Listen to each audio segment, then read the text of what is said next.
So I recently rebranded as Heartberry, and I have been doing custom work. I started out doing custom beadwork and moccasin making for people probably 10, 12 years ago.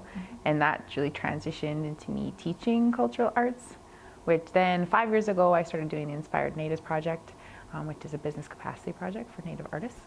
And I've been doing that for 5 years. And so part of that project was to develop my business and to do design. So now I get to do a lot of graphic design, custom artwork, and then also I manufacture and produce my own line, like brand. And so that's based out of Ojibwe designs, Ojibwe florals, woodland animals, but it's like contemporary. So it's really like a mixture of traditional and contemporary art that's for everyone, but it's Ojibwe based. That's awesome.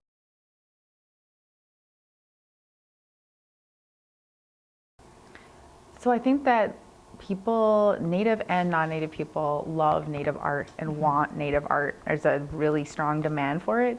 The problem has been that there's always been non-Native companies that will either exploit Native artists and like give them, here's a couple $100, let's make $1 million off of your design, or outright lie that they're making Native products when in reality there's no Native business person or artist benefiting from that. So I think that's the niche.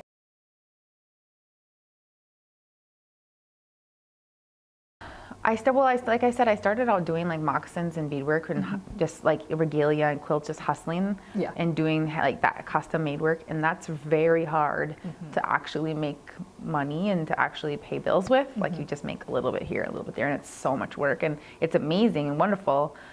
But I found pretty early in that what people wanted was way more than I could ever produce. And which is part of why I kind of stopped in transition towards teaching people. And then also, like I work with Louis Gong at 8th Generation, and he was like super clear about what he wanted to do. And I had never seen a Native business that was like a small business that was very successful. Like I knew people who do seasonal stuff, but not really like an arts entrepreneur business that would become like, nationwide, like never in a million years. And so I think it took seeing him being like, this is gonna happen, we're gonna do this. This is going to work. And for me, and just keeping me focused on that, for me to be like, okay, I'm gonna try this. Like I'm gonna just try to have a little bit of faith. And now I'm like, oh my gosh, she was totally right. But it really took somebody holding that light up for me and being like, this is where we could go, for me to believe it. So I'm trying to like do that now for other people, as being like, this is possible for you.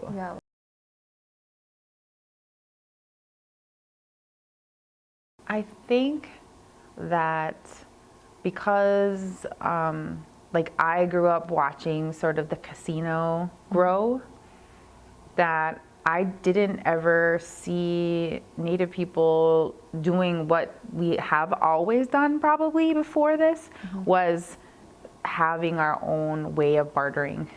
Like we always have produced, we have always bartered, but somehow that was lost in there for a while. And so I saw casinos grow and get really big, but not really anybody who was doing a full-time gig as their business. And so I think, and the other part is being able to do it with art. Because I think I used to look at my kids who would do art and I'd say, yeah, that's great, but you still need to have a regular job. Like have your regular job and you can be an artist, that's fine, but like take your other job seriously. And now I have to be like, yeah, you could be an artist for a job. You could actually pay your mortgage, take your family on a vacation by being an artist, which is incredible and crazy.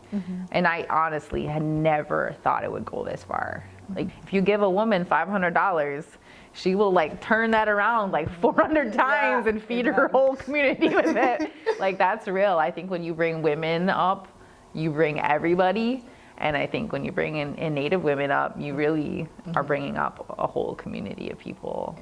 And I think I watched how different people do business, and I didn't want to do business in a way that was cutthroat.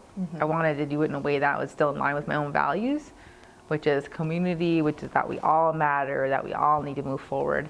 And so I see that Louis does business that way, and I try to replicate that in what I'm doing. So bringing more and more people on as they can. So now I have like 2 part-time people that work for me.